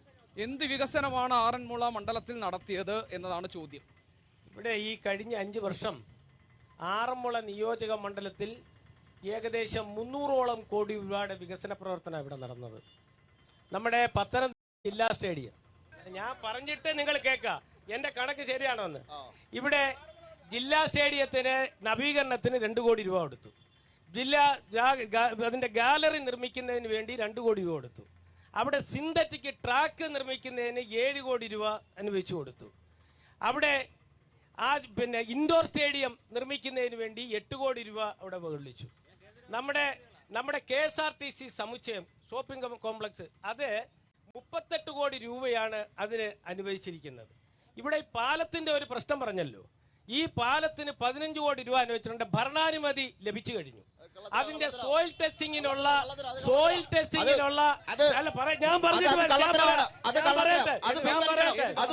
അല്ല ഞാൻ പറയട്ടെ ആ പാലത്തിന് വേണ്ടിയിട്ടുള്ള ഭരണാനുമതി ഗവൺമെന്റിൽ നിന്നുള്ള ഭരണാനുമതി കിട്ടി, അതിന്റെ സോയിൽ ടെസ്റ്റിനുള്ള അനുമതി കിട്ടി. ഇനി സാങ്കേതികമായ അനുമതിയാണ് ലഭിക്കേണ്ടത്. ആ പാലം പിന്നെ ഈ സാങ്കേതിക അനുമതി കിട്ടിക്കഴിഞ്ഞാൽ അതിന്റെ നിർമ്മാണ പ്രവർത്തനം ഇവിടെ ആരംഭിക്കും. അത് ഞങ്ങൾ ആരംഭിച്ചോളാം. അല്ല, അത് നിങ്ങൾ ആരംഭിക്കാൻ ഒക്കത്തില്ല, അതൊരു ദിവാസ്വപ്നമാണ്, അതൊന്നും നടക്കത്തില്ല. നിങ്ങൾ ഇത് ആദ്യം പറഞ്ഞല്ലോ, ഇടയ്ക്ക് പറഞ്ഞല്ലോ ഞങ്ങൾ BJP. ഇത് കേൾക്കണേ, ആറന്മുള വിമാനത്താവള സമരത്തിൽ എന്നോടൊപ്പം ഇരുന്ന ആളാണ് MD രമേശ് എന്ന് പറഞ്ഞു. ഇവരെന്നും BJPയും CPM ആയിട്ട് ചേർന്നിട്ടുണ്ട്. ഇന്നല്ല, ഇവര് പഴയ ജനസംഘവുമായി ചേർന്നിട്ടുണ്ട്. ഇവര് കോൺഗ്രസിനെ അന്ധമായി എതിർക്കുന്ന വിഷയത്തിൽ അതൊരു വലിയ തർക്കമാണ് ശംസുദ്ദീൻ. BJPയുമായി ആരാണ് ചേരുന്നത് ഒരു വലിയ തർക്കമാണ് വേറെ തരത്തിൽ. അതെ, സാധാരണ ഒരു കാര്യം ഞാൻ പറയട്ടെ, ഈ വെള്ളപ്പൊക്കം വന്നാൽ വെള്ളപ്പൊക്കം വന്നാൽ കല്ല് കരണ്ട് കാഞ്ഞിര കുറ്റി മുള്ളുകൊണ്ടും മൂർഖം പാമ്പെല്ലാം ഒരുമിച്ച് കൂടും. അങ്ങനെ ഒരു സഖ്യവുമില്ല. ഇവർ യഥാർത്ഥത്തിൽ BJPയുമായിട്ട് രഹസ്യ ബന്ധം വെച്ച് പുലർത്തുന്നവരാണ്. ഇവരുടെ ആരോപണം കോൺഗ്രസിന് നേരെയും ഉണ്ട്. ഇങ്ങനെ വെച്ചിട്ട് കാടടച്ച് വെടിവെക്കത്തേ ഉള്ളൂ. ഇവരിപ്പോ ഇദ്ദേഹം തന്നെ പറഞ്ഞില്ലേ ഞങ്ങൾ ഒരുമിച്ച് സമരം ചെയ്തതാണ് എന്ന്. ആ സമരം അത് നിഷേധിക്കാൻ പറ്റുമോ കാര്യത്തിൽ? എങ്ങനെയാ നിങ്ങൾക്ക് ഇങ്ങനെ കണ്ണടച്ചിരുട്ടാക്കാൻ പറ്റുക? ഈ ബംഗാളിൽ ഇന്ന് പോളിംഗ് ആണ് സാർ. ആരാ മത്സരിക്കുന്നത്? നിങ്ങൾ ഒരുമിച്ചാണ്. ഒരു നാണോ മാനോ ഇല്ലാതെ നിങ്ങൾ ഒരുമിച്ച് മത്സരിക്കല്ലേ ഇവിടെ? ഈ ആറന്മുള നിയോജക മണ്ഡലത്തിൽ എന്തുകൊണ്ട് ഇവിടുത്തെ ഒരു പ്രദേശ നിവാസിയെ നിങ്ങൾക്ക് മത്സരിക്കാൻ കൊണ്ടുവരാത്ത ഒരു സാഹചര്യം ഞങ്ങൾ നോക്കി കാണുന്നത് ഇവിടെ നിങ്ങളുടെ പ്രവർത്തകരുടെ കുറവ്, ഇല്ലായ്മ അതിനെ സൂചിപ്പിക്കുന്ന ഒരു ഉത്തമ ഉദാഹരണമായി കാണുന്നു. പിന്നെ ഒരു ചോദ്യം, പിന്നെ ബഹുമാന വ്യക്തിയോട് BJPയുടെ സാറിനോട് ഒരു കാര്യം ചോദിച്ചുകൊള്ളട്ടെ. കഴിഞ്ഞ പാർലമെന്റ് ഇലക്ഷന് ശേഷം ഇന്നാണ് ഞങ്ങള് താങ്കളെ കാണുന്നത്. ഇത്രയും ദിവസം താങ്കൾ എവിടെയായിരുന്നു? അത് ഞാൻ ഈ മണ്ഡലംകാരനല്ല എന്നുള്ളതാണല്ലോ പ്രശ്നം. ഒരു കാര്യം ചെയ്യാം, എല്ലാവരും അവരവരുടെ മണ്ഡലത്തിൽ മത്സരിക്കാൻ തീരുമാനിച്ചു. ആദ്യം രാഹുൽ ഗാന്ധിയോടും സോണിയാഗാന്ധിയോടും അവരുടെ മണ്ഡലത്തിൽ മത്സരിക്കാം, എന്നിട്ട് നമുക്ക് ബാക്കി കാര്യങ്ങളെ കുറിച്ച് പറയാം. പക്ഷേ ആറന്മുള വിമാനത്താവളം വേണമെന്ന് ആഗ്രഹിക്കുന്നവരുടെ വോട്ട് MT രമേശിന് വേണ്ട. അങ്ങനെ ആരെങ്കിലും ആഗ്രഹിക്കുന്നുണ്ടെന്ന് എനിക്ക് തോന്നുന്നില്ല. കാരണം കൺമുമ്പിൽ ഒരു വലിയ നിയമവിരുദ്ധ പ്രവർത്തനം നടന്നിട്ട് പാടം മണ്ണിട്ട് മൂടിയിട്ട് അവിടുത്തെ പൈതൃകം നശിപ്പിച്ച് അവിടുത്തെ തണ്ണീർത്തടാകങ്ങൾ നശിപ്പിച്ച് കർഷകനെ കണ്ണീരിലാഴ്ത്തി അങ്ങനെ ഒരു വികസനം കൊണ്ടുവരണമെന്ന് കോൺഗ്രസ്സുകാർ പോലും ആഗ്രഹിക്കുന്നു എനിക്ക് തോന്നുന്നില്ല. അതുകൊണ്ട് വിമാനത്താവളത്തിന്റെ എതിരാണ് കോൺഗ്രസ്സുകാര്. എന്റെ സഹോദരി ഉൾപ്പെടെയുള്ള ആളുകൾ വിമാനത്താവളത്തിനെതിരാണ്. പക്ഷേ KGS ഗ്രൂപ്പിന് വേണ്ടി ചില പണിയെടുക്കുന്ന ആളുകളുണ്ട്. അവരുടെ ഈ മായാവിധിയിൽ വീണുപോയതാണ്. സത്യം മനസ്സിലാക്കിയ BJPക്ക് വോട്ട് ചെയ്യും. മെമ്പർ ഒരു കാര്യം മനസ്സിലാക്കണം. അല്ല, ആറന്മുള പഴയ ആറന്മുള മണ്ഡലം അല്ല. മെമ്പറുടെ ഒരു ധാരണ ഇവിടെ മാത്രമാണ് ആറന്മുള മണ്ഡലം. പത്തനംതിട്ട ഉൾപ്പെടെ പത്തനംതിട്ട മുനിസിപ്പാലിറ്റിയിലെ വോട്ടറാണ് വീണ ജോർജ്. അത്യാവശ്യ കാര്യങ്ങൾ മനസ്സിലാക്കിയിട്ട് ചോദ്യങ്ങൾ ചോദിക്കണം. ഒരു മിനിറ്റ്, ഈ ആറന്മുള വിമാനത്താവളം ഒരു അടഞ്ഞ അധ്യായമാണോ CPM? ആറന്മുള വിമാനത്താവളം അടഞ്ഞ അധ്യായമാണെന്നുള്ള അഭിപ്രായം ഞങ്ങൾക്കില്ല. ഇവിടെ ഇപ്പൊ പറഞ്ഞല്ലോ, BJP ഗവൺമെന്റ് രാജ്യത്ത് അധികാരത്തിലിരിക്കുമ്പോ BJP പറഞ്ഞല്ലോ, അപ്പൊ CPM-ഉം അല്ലെങ്കിൽ LDF-ഉം കോൺഗ്രസുമാണ് ഞങ്ങളുടെ ശത്രു, ഞങ്ങൾ അവർക്കെതിരായിട്ട് ഇങ്ങനെ നിൽക്കുന്നു. ഞങ്ങളുടെ അഭിപ്രായത്തിൽ ആറന്മുള വിമാനത്താവളത്തിനെതിരായിട്ടുള്ള ശക്തമായിട്ടുള്ള പോരാട്ടം ഇനിയും നടത്തേണ്ടതായിട്ടാണ് ഇരിക്കുന്നത് എന്നാണ് എന്റെ അഭിപ്രായം. അല്ല, ആറന്മുള വിമാനത്താവളം വേണമോ വേണ്ടയോ? ആറന്മുള വിമാനത്താവളം വേണ്ടെന്ന് യാതൊരു സംശയത്തിന് ഇട നൽകാത്ത വിധത്തിൽ പറഞ്ഞു കഴിഞ്ഞല്ലോ. വേണ്ട. ശരി, ആറന്മുളയിൽ ഒരു വിമാനത്താവളം വേണ്ട. പറഞ്ഞിട്ടില്ല പത്മകുമാരെ CPM പറഞ്ഞിട്ടില്ല. നിങ്ങൾ ഈ തെരഞ്ഞെടുപ്പിന് മുന്നോടിയായിട്ട് അല്ലല്ല അങ്ങനെ പറഞ്ഞു കഴിയില്ല. ഈ തെരഞ്ഞെടുപ്പിന് മുന്നോടിയായി ഇന്നലെ വരെ CPM വേണ്ട എന്ന് പറഞ്ഞ അതിവേഗ റെയിൽവേ കോറിഡോർ ആവാമെന്ന് നിങ്ങൾ ഇന്ന് പറഞ്ഞു. ഇന്ന് വരെ CPM പറഞ്ഞിരുന്ന പല CPM-ന്റെ പ്രാദേശിക നേതൃത്വം വേണ്ട എന്ന് പറഞ്ഞ പല പദ്ധതികളും നിങ്ങൾ ഈ നിയമസഭാ തെരഞ്ഞെടുപ്പിന് മുന്നോടിയായി നിങ്ങൾ പ്രഖ്യാപിച്ചിട്ടുള്ള നയരേഖയിൽ കൊണ്ടുവരുന്നു. ആറന്മുള സ്പെസിഫിക് ആയിട്ട് ഞാൻ ചോദിക്കട്ടെ, നിങ്ങൾ ഇടതുപക്ഷ പത്മകുമാറിന് അഭിപ്രായം ഉണ്ടാകാം, ആറന്മുളയിലെ CPM-നുണ്ടാകും. ഞാൻ എന്റെ ചോദ്യം അതല്ല. ഇടതുപക്ഷ ജനാധിപത്യ മുന്നണിയുടെ പ്രകടന പത്രികയിൽ അല്ലെങ്കിൽ CPM ഉണ്ടാകുന്ന വികസന നയരേഖയിൽ സഖാവ് പിണറായി വിജയൻ നേതൃത്വം കൊടുക്കുന്ന ഇടതുപക്ഷ ജനാധിപത്യ മുന്നണിയിൽ ആറന്മുള വിമാനത്താവളം വേണ്ട എന്ന് നിങ്ങൾ എഴുതി ചേർക്കൂ. സിമ്പിൾ ആണ് എന്റെ ചോദ്യം. അതല്ല, ഇതിനകത്തൊരു കാര്യം, ബഹുമാനപ്പെട്ട ഈ MT രമേശ് അടക്കമുള്ള ചില ആളുകൾക്കുള്ളൊരു മാനസികാവസ്ഥയുണ്ടല്ലോ, ബാക്കി എല്ലാവരോടും പരമപുച്ഛം, ഞങ്ങൾ മാത്രം കുറെ. ഞാൻ ഇവിടെ നിൽക്കുന്നത് മീഡിയ വൺ എന്നെ വിളിച്ചിട്ടുള്ളത് ഞാൻ CPM-ന്റെ ഉത്തരവാദിത്തപ്പെട്ട ആളെന്നുള്ള നിലയ്ക്കും CPM-ന്റെ അഭിപ്രായം പറയാനും തന്നെയാണ്. ഞങ്ങൾ അല്ല, ഗോപിക്ക് തർക്കമില്ല, അദ്ദേഹത്തിന് തർക്കം ഉണ്ടല്ലോ. അദ്ദേഹത്തിന്റെ ഒരു വലിപ്പത്തിനനുസരിച്ച് ഒരു വലിപ്പം എനിക്കില്ല. പക്ഷെ അതുകൊണ്ട് അങ്ങനെ അങ്ങ് താഴ്ത്തിക്കളയരുത്. ഞാൻ പറയുന്നത് CPM-ന്റെ അഭിപ്രായം തന്നെയാണ്. ആറന്മുള പോലെ ജനനിബിഡമായ ഒരു കേന്ദ്രത്തിൽ വിമാനത്താവളം വേണ്ടതില്ല. ഇതിന്റെ അർത്ഥം ഞങ്ങളാകെ വിമാനത്താവളത്തിനെതിരാണെന്നല്ല. പത്തനംതിട്ട ജില്ലയിൽ വേറെ എവിടെ സൗകര്യമുണ്ടോ അവിടെ വിമാനത്താവളം വെക്കുന്നതിന് ഞങ്ങൾ എതിരല്ല. ഈ ആറന്മുള മണ്ഡലം രൂപം കൊണ്ടതിന് ശേഷം ഈ 10 വർഷം സ്ഥിരമായി ഇവിടെ ഇരുന്ന MLA എന്നുള്ള രീതിയിൽ ഏതെല്ലാം രീതിയിലുള്ള വികസന പ്രവർത്തനം ചെയ്തു എന്ന് പറയാൻ കഴിയുമോ? അതുപോലെ തന്നെ താങ്കൾ ഇവിടെ പറഞ്ഞു 15 കോടി രൂപ കോഴഞ്ചേരി പാലത്തിന് അനുവദിച്ചിട്ടുണ്ടെന്ന്. 5 ലക്ഷം രൂപ ടോക്കൺ എമൗണ്ട് മാത്രമാണ് ഈ പാലത്തിന് വേണ്ടി ഗവൺമെന്റ് ബഡ്ജറ്റിൽ വെച്ചിട്ടുള്ളത്. അത് ജനങ്ങളെ തെറ്റിദ്ധരിപ്പിക്കാൻ വേണ്ടി ഇദ്ദേഹം 15 കോടിയാക്കി കാണിച്ചുകൊണ്ട് പറയുന്നു. ബഹുമാന സുഹൃത്തെ, ആറന്മുള MLA ആയിട്ട് 2011 അഡ്വക്കേറ്റ് കെ ശിവദാസൻ നായർ വരുന്നത്. 2011 സംയുക്തമായ ആറന്മുള നിയോജക മണ്ഡലത്തിൽ നിയമസഭയിലേക്ക് ഒരു തെരഞ്ഞെടുപ്പ് വരുന്നത്. ഈ കഴിഞ്ഞ 5 വർഷം ആറന്മുള ഉൾപ്പെട്ട പ്രദേശത്ത് എന്ത് പ്രവൃത്തി ചെയ്തു എന്ന് ചോദിച്ചാൽ അത് അക്കമിട്ട് ഓരോ കാര്യങ്ങൾ പറയാം. വിദ്യാഭ്യാസ മേഖലയിൽ, ആരോഗ്യ മേഖലയിൽ, റോഡ് മേഖലയിൽ, കുടിവെള്ള രംഗത്ത് ഓരോന്നും എണ്ണി പറഞ്ഞാൽ എൻ്റെ അടുത്ത് റെക്കോർഡുണ്ട്. ഇത് ഞാൻ പറയാം. ഇവിടെ എല്ലാം സമാനതകളില്ലാത്ത വികസന പ്രവർത്തനമാണ് അദ്ദേഹം നടത്തിയെന്നുള്ള കാര്യത്തിൽ യാതൊരു സംശയവും. ഒരു 15 കോടിയുടെ കണക്കിനെ പറ്റിയിട്ടാണ് അദ്ദേഹം ചോദിച്ചത്. 15 കോടി രൂപ ആ പാലം പണിയുന്നതിന് എത്ര രൂപ ആവും? നിങ്ങൾ ഇവിടെ പറഞ്ഞല്ലോ, എന്റെ സ്നേഹിതന്മാർ ഇവിടെ എന്റെ സ്നേഹിതന്മാർ പറഞ്ഞല്ലോ, മണ്ണ് പരിശോധിച്ചു പോയതല്ലെന്ന്. ചുമ്മാതെ വന്ന് എവിടെയെങ്കിലും മണ്ണ് പരിശോധിച്ചു പോകാനൊക്കുവോ? അതിനകത്ത് മണ്ണ് പരിശോധനയ്ക്കുള്ള അനുമതി വേണം, ഭരണാനുമതി കിട്ടണം, ഈ വസ്തു അക്വയർ ചെയ്യണം. നടപടി നടന്നിട്ടുണ്ട്. 2 or 3 ബഡ്ജറ്റ് അവതരിപ്പിച്ചു, ഒരു ചില്ലി പൈസ വെച്ചിട്ടില്ല. മനുഷ്യൻ എന്തെങ്കിലും ചോദിക്കുമ്പോ കൊഞ്ഞനെ കുത്തി കാണിക്കരുത്. ഇവിടുത്തെ വികസനമാണ് ചോദിച്ചത്. എന്തോ പറഞ്ഞവിടെ ഇവിടെ ഈ അടുത്ത നിയമസഭ ഇലക്ഷൻ വന്നപ്പോ കുറെ പ്രഖ്യാപനം നടത്തിയല്ലാതെ ഇവിടെ ഒരു വികസനം ഉണ്ടായിട്ടില്ല. 8 മണി കഴിഞ്ഞിട്ട് ഈ MLA ഒന്ന് കാണിക്കാമോ? 8 മണി കഴിഞ്ഞ് ഈ MLA ജനങ്ങളുടെ ആരെങ്കിലും ഒരു ഫോൺ ഒന്ന് എടുക്കാമോ? ഇതൊന്നും ചെയ്യത്തില്ലല്ലോ. ബഹുമാനപ്പെട്ട ശിവദാസൻ നായർ, വിമാനത്താവളം വേണ്ട, ഇവിടെ KSRTCയുടെ ഒരു ഓപ്പറേറ്റിംഗ് സെന്റർ. കാര്യം ലോകത്ത് തന്നെ ഇത്രയധികം NRIs കേരളത്തിൽ നിന്ന് പോയിട്ടുള്ള ഒരു പ്രദേശമാണ് കോഴഞ്ചേരി. ഈ കോഴഞ്ചേരിയിൽ കഴിഞ്ഞ 10 കൊല്ലമായിട്ടും അതിലേറെ സമയമായിട്ടും ഈ ശിവദാസൻ നായർക്ക് ഒരു ഓപ്പറേറ്റിംഗ് സെന്റർ കോഴഞ്ചേരി കൊണ്ടുവരാൻ പറ്റാത്ത വ്യക്തിയാണ്. ഈ വിമാനത്താവളം പറഞ്ഞ ജനങ്ങളെ കബളിപ്പിക്കുകയാണ്. ഇവിടുത്തെ കുടിവെള്ള പ്രശ്നം നിങ്ങളൊന്നും ശ്രദ്ധിക്കുക. ഇപ്പോൾ നമ്മുടെ ടാപ്പിൽ കൂടെ വരുന്ന വെള്ളം ഒരു ഗ്ലാസ്സിലെടുത്ത് കുടിക്കാൻ തന്നാൽ ബഹുമാനപ്പെട്ട ഷംസുദ്ദീൻ സാർ കുടിക്കില്ല. അത്ര മോശപ്പെട്ട വെള്ളമാണ്. ഈ ആറന്മുള നിയോജക മണ്ഡലത്തിലെ പ്രധാന അജണ്ട തന്നെ കുടിവെള്ള പ്രശ്നമായിരിക്കണം. അത് മുൻനിർത്തിയുള്ള ഒരു ചർച്ചയാണ് ഇവിടെ മുന്നോട്ട് പോകേണ്ടതെന്നാണ് എന്റെ അഭ്യർത്ഥന. കുടിവെള്ള പ്രശ്നത്തെ മുൻനിർത്തി ഇപ്പൊ കുടിവെള്ള പ്രശ്നത്തിന് വേണ്ടിയിട്ട് ഒരുപാട് പരിഹാരം കാണാൻ MLA ശ്രമിച്ചെന്ന് പറഞ്ഞല്ലോ. ഞാൻ ബഹുമാനപ്പെട്ട ഷംസുദ്ദീനെ UDF-നെ വെല്ലുവിളിക്കുകയാണ്. കുടിവെള്ള പ്രശ്നത്തിന്റെ പേരിൽ ഈ തെരഞ്ഞെടുപ്പിനെ നേരിടാൻ നിങ്ങൾ UDF തയ്യാറുണ്ടോ? ഉണ്ടെങ്കിൽ പറ. CPM തയ്യാറാവും. ഞങ്ങൾ തയ്യാറാണ്. ഉറപ്പാണല്ലോ. ഞങ്ങൾ തയ്യാറാണ്. രണ്ടു കൂട്ടരും തയ്യാറാവണം.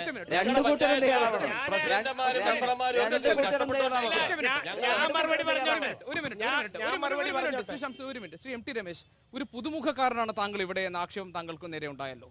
ഈ മണ്ഡലത്തെ പഠിച്ചൊരു വ്യക്തി എന്ന നിലയിൽ ഇവിടെ ആറന്മുള വിമാനത്താവളം പൊതുവായി ചർച്ച ചെയ്യുന്ന ആ വിഷയങ്ങളൊക്കെ മാറ്റി നിർത്തൂ. ഇരു മുന്നണികളും സ്വീകരിക്കുന്ന ഇരട്ടത്താപ്പ് എന്ന BJP സ്ഥിരമായി ഉപയോഗിക്കുന്ന പല്ലവി മാറ്റി നിർത്തൂ. നിങ്ങൾ ആറന്മുളയുടെ അടിസ്ഥാന പ്രശ്നങ്ങൾ എന്താണ് എന്ന് നിങ്ങൾ വിലയിരുത്തിയിട്ടുണ്ടോ? അതെന്തൊക്കെയാണെന്ന് നിങ്ങൾ സ്പോട്ട് ഔട്ട് ചെയ്തിട്ടുണ്ടോ? എന്താണ് അത് അക്കാര്യത്തിലുള്ള നിങ്ങളുടെ കർമ്മ പദ്ധതി? എന്താണ് അക്കാര്യത്തിൽ നിങ്ങൾ വോട്ടർമാർക്ക് നൽകുന്ന വാഗ്ദാനം? ഒന്ന്, ആറന്മുള നിയോജക മണ്ഡലം അനന്തമായ വികസന സാധ്യതകളെ പ്രയോജനപ്പെടുത്താൻ സാധിക്കുന്ന ഒരു മണ്ഡലമാണ്. കാരണം ഇവിടെ നേരത്തെ പലരും ചൂണ്ടിക്കാണിച്ചതുപോലെ ലക്ഷക്കണക്കിന് തീർത്ഥാടകന്മാർ വരുന്ന ഒരു പ്രദേശമാണ് ആറന്മുളയും പരിസര പ്രദേശങ്ങളും. അത് ചെറുകുൽപ്പുഴ തീർത്ഥാടനമായാലും ഇപ്പോഴത്തെ മരാമൺ കൺവെൻഷനായാലും അല്ലെങ്കിൽ തൊട്ടപ്പുറത്ത് തിരുവല്ലയുടെ ബോർഡറിലുള്ള ശ്രീനാരായണ കൺവെൻഷനായാലും ആറന്മുള പാർത്ഥസാരഥി ക്ഷേത്രമായാലും ശബരിമല ക്ഷേത്രത്തിലേക്ക് വരുന്നവരായും ഇതൊക്കെ ഈ നിയോജക മണ്ഡലത്തിൻ്റെ പരിസര പ്രദേശത്തു കൂടി വരികയും കടന്നു പോവുകയും ചെയ്യുന്ന ആളുകളാണ്. അത് പ്രയോജനപ്പെടുത്താൻ സാധിക്കുന്ന സാധ്യതകൾ ഇവിടെയുണ്ട്. നിങ്ങൾ നിഷ്പക്ഷമായി ചിന്തിച്ചാൽ KK നായർ MLA ആയതിനു ശേഷം പത്തനംതിട്ടയിൽ എന്ത് വികസനമാണ് വന്നിട്ടുള്ളത്? അദ്ദേഹം ഒരുപാട് വികസന പ്രവർത്തനം നടത്തിയിട്ടുണ്ട് എന്നുള്ളത് രാഷ്ട്രീയ ഭേദമന്യേ എല്ലാവരും സമ്മതിക്കുന്ന കാര്യമാണ്. അതിനുശേഷം പത്തനംതിട്ട ഒരു ജില്ലാ കേന്ദ്രമാണ്. സത്യസന്ധമായി രണ്ട് മുന്നണികൾ ആലോചിച്ചു ഒരു കേരളത്തിലെ മറ്റ് ജില്ലാ കേന്ദ്രങ്ങളുമായി താരതമ്യം ചെയ്താൽ പത്തനംതിട്ടയ്ക്ക് എന്ത് ഒരു വികസനമാണ് ഉണ്ടായിട്ടുള്ളത്? കേന്ദ്ര സഹായത്തോടു കൂടി തന്നെ വികസിക്കാൻ സാധിക്കുന്ന ധാരാളം പദ്ധതികൾ ആറന്മുളയിൽ കൊണ്ടുവരാൻ സാധിക്കും. അടിസ്ഥാന സൗകര്യരംഗത്ത് ഇപ്പൊ കാണുന്ന ഈ റോഡുകളൊക്കെ ഉണ്ടല്ലോ, ഇതൊക്കെ ഈ ശബരിമല ക്ഷേത്രത്തിലെ തീർത്ഥാടനം ആരംഭിക്കുന്ന സമയത്ത് അല്ലെങ്കിൽ മറ്റു തീർത്ഥാടനം ആരംഭിക്കുന്ന സമയത്ത് ആളുകളുടെ കണ്ണിൽ പൊടിയിടാൻ വേണ്ടി നടത്തുന്ന മിനുക്ക് പണികളാണ്. റിംഗ് റോഡിൽ കൂടെ വികസനം എന്ന് നമ്മൾ ആഘോഷിക്കുമ്പോൾ ജില്ലാ ആസ്ഥാനത്തൂടെ ഒരു 10 മിനിറ്റ് നടക്കാൻ പറ്റാത്ത ഒരു സാഹചര്യം എന്നുള്ളത്, ചപ്പുചവറുകൾ മുഴുവൻ കത്തിച്ച് ക്യാൻസർ രോഗികൾ നിരന്തരം, എന്നാൽ മുനിസിപ്പാലിറ്റിയിൽ ജോലി ചെയ്യുന്ന 60% ആൾക്കാർ പ്രായം അല്ലെങ്കിൽ 60 വയസ്സ് പോലെ ജീവിക്കാത്ത ക്യാൻസർ ബാധിച്ച് മരിക്കുന്ന ഒരു സാഹചര്യമുണ്ട്. ആ വികസനമാണോ നിങ്ങളുടെ വികസനം? സംസ്ഥാനത്തെ ജില്ലാ ആസ്ഥാനങ്ങളുമായി താരതമ്യം ചെയ്യുമ്പോൾ വികസനത്തിന്റെ കാര്യത്തിൽ ഏറ്റവും പിന്നാക്കം നിൽക്കുന്ന സ്ഥലമാണ് ആറന്മുള എന്നതാണ് ഇവിടെ നിന്നുള്ള വിമർശനങ്ങളിൽ ഭൂരിഭാഗവും നമ്മളോട് പറയുന്നത്. അല്ല, അതിനകത്തെ എന്നോട് ബഹുമാനരായ സഹോദരൻ ചോദിച്ചത് ഈ ആറന്മുളയിൽ എന്ത് വികസനം നടത്തിയെന്നാണ് ചോദിച്ചത്. തിരുവല്ല കുമ്പഴ റോഡ് ശ്രദ്ധിക്കണം, തിരുവല്ല കുമ്പഴ റോഡ് അത് BMBAC ടാറിംഗ് നിർമ്മാണമായിട്ട് ഇവിടെയൊക്കെ പൂർത്തിയാക്കിയല്ലോ. അതിന് വന്ന ചെലവെന്ന് പറയുന്നത് 38 കോടി രൂപയാണ്. 2 ഓമല്ലൂർ കൈപ്പട്ടൂർ റോഡ് അതും BM&BC ടാറിംഗ് ആയിരുന്നു. അതിന് 6 കോടി രൂപ അതിന് ചെലവിട്ടു. പത്തനംതിട്ട റിംഗ് റോഡിന്റെ നവീകരണം അത് 11 കോടി രൂപയാണ്. പന്തളം ആറന്മുള റോഡ് 5 കോടി രൂപ.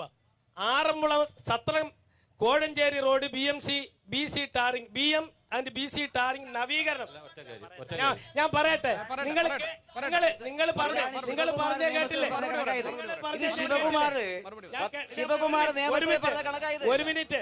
അതിന് 2 കോടി രൂപ. ഇതൊന്നും നടക്കാത്തതാണ്. ചോദിക്കട്ടെ, കോഴഞ്ചേരി ബൈപ്പാസ് റോഡ് പാലം.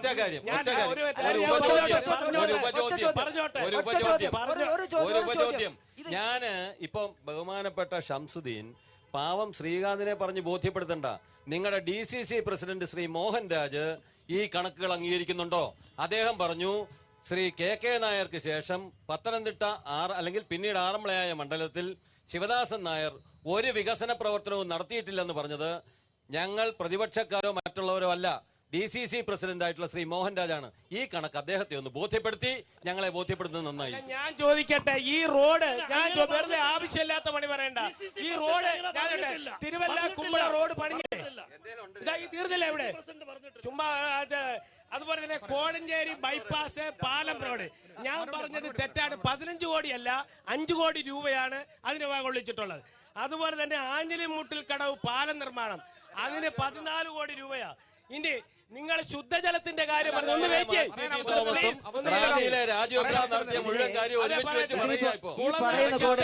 പട്ടികയിലെന്നറിയോ? പത്തനംതിട്ട ജില്ലയിലെ 5 MLA-മാരും ഈ കണക്ക് തന്നെ പറയുന്നുണ്ട്. നിയമസഭയില് ശിവകുമാർ ഈ കണക്ക് തന്നെ പറയുന്നുണ്ട്. നിങ്ങൾ എല്ലാവരും കൂടി കഴിഞ്ഞാൽ 100-250 കോടി ഇവിടെ ചെലവാക്കിയിട്ടുണ്ടാവല്ലോ ഇതെല്ലാവരും പറയുകയാണെങ്കിൽ.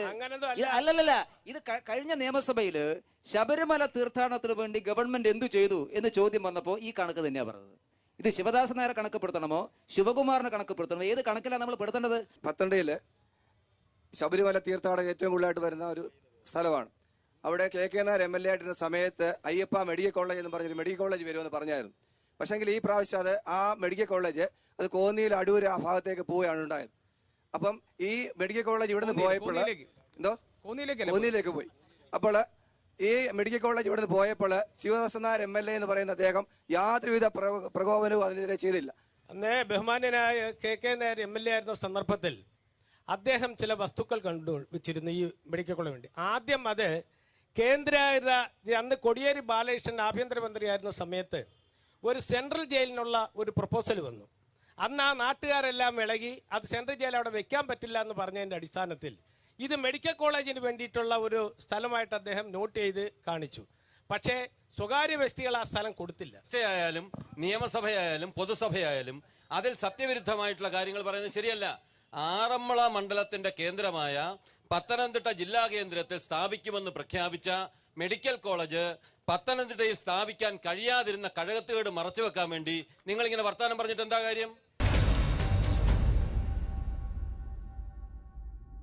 ഒരു എയർപോർട്ട് വന്നപ്പോ ഇത്രയും നിങ്ങൾ എതിർത്തു. ഒരു മെഡിക്കൽ കോളേജ് ഇവിടെ കൊണ്ടുവരുന്നത് നിങ്ങൾ എന്തുമാത്രം എതിർത്തേനെ? മോനെ, നിങ്ങൾ ചോദ്യം ഭയങ്കര കടുപ്പായി പോയി.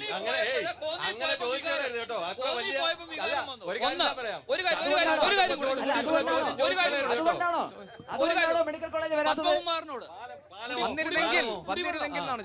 സാറിന് ചിലപ്പോൾ മല്ലപ്പുഴശ്ശേരി അറിയാമായിരിക്കും. എനിക്കറിയാം. അവിടെ അറിയാമെങ്കില് അവിടെ 4 ലക്ഷം ലിറ്റർ ശുദ്ധീകരണ സാധ്യതയുള്ള ഒരു വാട്ടർ ടാങ്ക് വന്നു. അതിന് 7 കോടിയുടെ ശുദ്ധീകരണ പ്ലാന്റ് വന്നു. അവത്തിൽ അനുഭവം അവത്തിൽ നിന്ന് വെള്ളം കുടിക്കുന്നില്ല. ഞങ്ങൾക്കാർക്കും വെള്ളം എനിക്ക് എന്റെ കുടുംബം മല്ലപ്പുഴശ്ശേരിയാണ്. വെള്ളം കുടിക്കുന്നുണ്ടെന്ന് എവിടെ കുടിക്കുന്നുണ്ടെന്ന് തെരഞ്ഞെടുപ്പ് കഴിഞ്ഞിട്ട് പറയണം. പഞ്ചായത്ത് ടാങ്കിൽ നിന്ന് വെള്ളം കുടിക്കുന്നവളാണ് ഞാനും.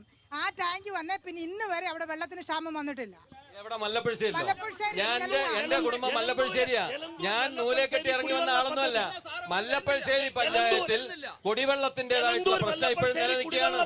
ഈ 12 ഞാൻ പറയട്ടെ 12 ആറന്മുള മണ്ഡലത്തിന്റെ 12 പഞ്ചായത്തുകളിലും മുനിസിപ്പാലിറ്റിയിലും കുടിവെള്ളത്തിന്റെ പ്രശ്നം ഗുരുതരമായി നിൽക്കുകയാണ്.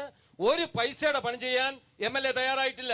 ബഹുമാനപ്പെട്ട കോന്നി MLA സാറിനോട് ഒരു ചോദ്യം. സാറ് പറയുന്നത് സാറിന്റെ സ്ഥലമായ കോന്നി മെഡിക്കൽ കോളേജ് വേണ്ട, നിങ്ങൾ എടുത്തോ എന്നാണോ പറയുന്നത്? ഞാൻ ഉന്നയിച്ച പ്രശ്നം കോന്നിയിൽ മെഡിക്കൽ കോളേജ് വന്നത് തെറ്റാണോ എന്നൊന്നും ചോദിക്കാനല്ല പറഞ്ഞത്. പത്തനംതിട്ട ജില്ലാ കേന്ദ്രത്തിൽ ആറന്മുള നിയോജക മണ്ഡലത്തിൽ KK നായർ സാറിന്റെ കാലഘട്ടത്തിൽ ഇവിടെ സ്ഥാപിക്കുമെന്ന് പ്രഖ്യാപിച്ച ശബരിമല തീർത്ഥാടകർക്കുൾപ്പെടെ പ്രയോജനപ്രദമായ മെഡിക്കൽ കോളേജ് എന്തുകൊണ്ട് ഇവിടെ സ്ഥാപിക്കാൻ ശ്രീ ശിവദാസൻ നായർക്ക് കഴിഞ്ഞില്ല എന്ന ചോദ്യമാണ് എന്റെ ചോദ്യം. അതിനെന്താ മറുപടി? ഇല്ല, ഇതിനകത്തെ KK നായർ MLA ആയിരുന്ന സന്ദർഭത്തിൽ അന്ന് അദ്ദേഹത്തിന്റെ ഒരു ആഗ്രഹം പ്രകടിപ്പിച്ചു, മെഡിക്കൽ കോളേജ് വേണമെന്നുള്ളത്. അതിന് സ്ഥലം അക്വയറിയോ അതിന്റെ പ്രാഥമിക നടപടികളൊന്നും ആയിട്ടില്ലായിരുന്നു. വെറുതെ അന്ന് അദ്ദേഹം പറഞ്ഞു എന്ന് പറഞ്ഞപ്പോ മെഡിക്കൽ കോളേജ് അവിടെ തന്നെ വരണമെന്ന് വല്ല ഇതുണ്ടോ? മദ്യനിരോധനം, അതോടൊപ്പം തന്നെ ബാർക്കോഴ വിവാദം, സോളാർ വിവാദം, ഇത്തരത്തിലുള്ള രാഷ്ട്രീയ വിഷയങ്ങൾ ഈ മണ്ഡലത്തിലെ ജനവിധിയെ സ്വാധീനിക്കുമോ? 3 പേർക്കും പറയാം. രമേശ്. തീർച്ചയായിട്ടും സ്വാധീനിക്കുമല്ലോ. ഞാൻ ആദ്യമേ പറഞ്ഞല്ലോ, ഇത് രാഷ്ട്രീയമായിട്ടുള്ള പോരാട്ടമാണ്. ആ പോരാട്ടത്തിൽ വികസനം കൂടി ഒരു പ്രധാനപ്പെട്ട അജണ്ടയാകുന്നു എന്ന് മാത്രമേ ഉള്ളൂ. ഈ തെരഞ്ഞെടുപ്പിൽ കേരളത്തിന് മുമ്പാകെയുള്ള ചോദ്യം 6 പതിറ്റാണ്ട് കാലത്തെ പരീക്ഷിച്ച് പരാജയപ്പെട്ടു പോയിട്ടുള്ള മുന്നണികളെ വീണ്ടും സ്വീകരിക്കണമോ? ഒരു മുന്നണി മാറി മറ്റൊരു മുന്നണി വന്നതുകൊണ്ട് കേരളത്തിന്റെ അടിസ്ഥാനപരമായിട്ടുള്ള ഒരു പ്രശ്നവും പരിഹരിക്കപ്പെട്ടിട്ടില്ല. അതുകൊണ്ട് മുന്നണി ഭരണം കൊണ്ട്, ഈ പരമ്പരാഗതമായിട്ടുള്ള ഇരു മുന്നണി ഭരണം കൊണ്ട് കേരളത്തിനൊരു നേട്ടവും ഉണ്ടായിട്ടില്ല. തൊട്ടപ്പുറത്ത് പശ്ചിമ ബംഗാൾ ഒരുമിച്ച് മത്സരിക്കാമെങ്കിൽ എന്തിന് കേരളത്തിൽ ഇങ്ങനെ പരസ്പരം പോരടിക്കണം? ഈ ചോദ്യവും സമ്മതിദായകരുടെ മുമ്പിലുണ്ട്. എന്തുകൊണ്ട് CPM-നും കോൺഗ്രസിനും ഇവിടെയും ഒരുമിച്ചുകൂടാ? അതുകൊണ്ട് ഈ രാഷ്ട്രീയ പ്രശ്നങ്ങളൊക്കെ കടന്നു വരും. അവിടെയാണ് ഞാൻ ആദ്യമേ പറഞ്ഞത്, പരമ്പരാഗതമായിട്ടുള്ള മുന്നണികൾക്കപ്പുറത്ത് ഒരു ബദൽ രാഷ്ട്രീയ സാധ്യത കേരളം തേടും തെരഞ്ഞെടുപ്പാണ്. ആ സാധ്യതയാണ് BJP ജനങ്ങളുടെ മുമ്പാകെ പരിചയപ്പെടുത്തുന്നത്. ഞങ്ങള് രാജ്യത്ത് നിലനിൽക്കുന്ന രാഷ്ട്രീയ പ്രശ്നങ്ങളും കേരളത്തിൽ നിലനിൽക്കുന്ന രാഷ്ട്രീയ പ്രശ്നങ്ങളും ഉയർത്തിക്കൊണ്ടാണ് BJPക്കും കോൺഗ്രസിനുമെതിരായിട്ടുള്ള ബദൽ ശക്തി എന്നുള്ള നിലയ്ക്കാണ് ഇടതുപക്ഷ ജനാധിപത്യ മുന്നണി ഈ തെരഞ്ഞെടുപ്പിനെ നേരിടുന്നത്. ഇവിടെ ചില പുകമറകൾ സൃഷ്ടിച്ചുകൊണ്ട് വോട്ട് തട്ടിയെടുക്കാൻ വേണ്ടിയിട്ടുള്ള ബോധപൂർവമായിട്ടുള്ള പരിശ്രമമാണ് BJPയും UDFും ഇപ്പോൾ നടത്തിക്കൊണ്ടിരിക്കുന്നത്. ഇപ്പോൾ ഉദാഹരണത്തിന് മദ്യനിരോധനത്തിന്റെ പ്രശ്നം പറഞ്ഞു. ഞങ്ങൾ വളരെ അസന്നിഗ്ധമായിട്ടുള്ള ഭാഷയിൽ ഞങ്ങൾ വ്യക്തമാക്കിയിട്ടുണ്ട്. ഞങ്ങളുടെ പാർട്ടി മദ്യവർജനത്തിലൂടെ, ബോധവൽക്കരണത്തിലൂടെ മദ്യനിരോധനത്തിലേക്കും മദ്യ ഉപയോഗമില്ലായ്മയിലേക്കും എത്തിച്ചേരുക എന്നുള്ള വ്യക്തമായിട്ടുള്ള ഞങ്ങളുടെ അഭിപ്രായം ഞങ്ങൾ പറഞ്ഞു കഴിഞ്ഞു. അതുപോലെ തന്നെ പൂട്ടിയ ബാറുകൾ തുറക്കുമോ ഇല്ലയോ എന്നുള്ള ചോദ്യത്തിന് യാതൊരു സംശയത്തിനും ഇട നൽകാത്ത വിധത്തിൽ സംസ്ഥാന സെക്രട്ടറി സാഹ് കോടിയേരി ബാലകൃഷ്ണനും പാർട്ടി ജനറൽ സെക്രട്ടറി സാഹ് സീതാറാം യെച്ചൂരിയും അർദ്ധശങ്കയ്ക്കിടയില്ലാത്ത വിധത്തിൽ പറഞ്ഞു, അടച്ച ബാറുകൾ തുറക്കുന്ന പ്രശ്നമില്ല എന്ന് പ്രഖ്യാപിച്ചു കഴിഞ്ഞു. ഞങ്ങൾ കാണുന്നത് ഇവിടെ BJP ഉയർത്തുന്ന വർഗീയ രാഷ്ട്രീയത്തിൻ്റെതായിട്ടുള്ള പ്രശ്നമുണ്ട്. കോൺഗ്രസ് ഉയർത്തുന്ന എല്ലാ തെറ്റുകളുടെയും എല്ലാ മോശത്തരങ്ങളുടെയും രാഷ്ട്രീയമുണ്ട്. ഈ രാഷ്ട്രീയത്തിന് ഒക്കെ അതീതമായി സംശുദ്ധമായിട്ടുള്ള ഒരു വികസനത്തിൻ്റെതായ കേരളത്തിന്റെ അടിസ്ഥാന പ്രശ്നങ്ങൾ പരിഹരിച്ച ഇടതുപക്ഷ പ്രസ്ഥാനങ്ങൾ എന്നുള്ള നിലയ്ക്ക് ഭൂപരിഷ്കരണം ഉൾപ്പെടെ ജനകീയാസൂത്രണം ഉൾപ്പെടെ ഉള്ള നിരവധി കാര്യങ്ങൾ നടപ്പിലാക്കിയ ഇടതുപക്ഷ ജനാധിപത്യ മുന്നണി ഈ തെരഞ്ഞെടുപ്പിൽ വൻപിച്ച ഭൂരിപക്ഷത്തോടുകൂടി അധികാരത്തിൽ വരണം എന്ന് ഞങ്ങൾ ആഗ്രഹിക്കുക. മദ്യനിരോധനത്തെ സംബന്ധിച്ച് UDFന് വ്യക്തമായ ഒരു കാഴ്ചപ്പാടുണ്ട്. അതിവിടുത്തെ ജനങ്ങൾ അംഗീകരിച്ചതാണ്. ബഹുമാനപ്പെട്ട പരമോന്നത നീതിന്യായ കോടതി, സുപ്രീം കോടതി വരെ അംഗീകരിച്ചതാണ്. ഇടതുപക്ഷ മുന്നണിയുടെ പ്രകടന പത്രികയിൽ മദ്യനിരോധനമല്ല മദ്യവർജനമാണ് എന്ന് പ്രകടന പത്രികയിൽ ഉണ്ടെന്ന് സഖാവ് ആനത്തലവട്ട ആനന്ദൻ അടൂരിലെ ഇടതുപക്ഷ മുന്നണിയുടെ തെരഞ്ഞെടുപ്പ് യോഗം ഉദ്ഘാടനം ചെയ്തുകൊണ്ട് പറഞ്ഞു. സഖാവ് സീതാറാം യെച്ചൂരി പറഞ്ഞു മദ്യവർജനമല്ല മദ്യനിരോധനം തന്നെയാണെന്ന് പറഞ്ഞു. സഖാവ് പിണറായി വിജയൻ അതിനെ സംബന്ധിച്ച് മിണ്ടുന്നില്ല. നിങ്ങൾക്കറിയാം ബാർക്കോഴ, ഈ ബാർക്കോഴയൊക്കെ കൃത്രിമമായി ഒരു ഗവൺമെന്റിനെതിരായി കെട്ടിച്ചമച്ച ആരോപണ കഥകളാണെന്നുള്ളത് വളരെ വന്നില്ലേ? ബിജു രമേശിന്റെ മുമ്പാകെ ആ ഒരു CD-യുടെ ഒരു ബിറ്റ് കാണിച്ചു കഴിഞ്ഞപ്പോൾ പിന്നെ ബിജു രമേശ് ഈ അഴിമതിയെ സംബന്ധിച്ച് ഒരൊറ്റ അക്ഷരം അദ്ദേഹം പറഞ്ഞിട്ടുണ്ടോ? സരിതയെ കൊണ്ട് ഓരോ സന്ദർഭങ്ങളിൽ ഓരോന്നോരോന്ന് എഴുതി വിട്ടുകൊണ്ട് ഇവിടെ മുഖ്യമന്ത്രിയെയും മന്ത്രിമാരെയും മോശമാക്കാന്ന് വിചാരിക്കരുത്. മദ്യലോബികളും ഇവിടുത്തെ CPM നേതാക്കന്മാരും കൂടി ചേർന്ന് കെട്ടിച്ചമച്ച കഥ കേരളത്തിലെയും ആറന്മുളയിലെയും ജനങ്ങൾ തള്ളിക്കളയുമെന്നുള്ള ഇത്രയും മോശമായ, ഇത്രയും ക്രിമിനൽ മെന്റാലിറ്റിയുള്ള, ഇത്രയും അഴിമതിക്കാരിയായ ഒരു സ്ത്രീയുമായി എന്തിന് കോൺഗ്രസിന്റെ നേതാക്കന്മാർ രാത്രി സല്ലാപത്തിൽ ഏർപ്പെടുന്നു? അതാണ് ഞങ്ങൾക്ക് അറിയേണ്ടത്. എന്തിനാണ് അത് ചെയ്യുന്നത്? അതിന് ഉത്തരമാണ് തെരഞ്ഞെടുപ്പിൽ ജനങ്ങളോട് പറയേണ്ടത്. അല്ല, അതിനെ സംബന്ധിച്ച് ഇതൊക്കെ വാർത്താ മാധ്യമങ്ങളിലൂടെയും രാഷ്ട്രീയ പാർട്ടികൾ നടത്തുന്ന പ്രചരണങ്ങളല്ലേ? അല്ല, രേഖകളുണ്ട്.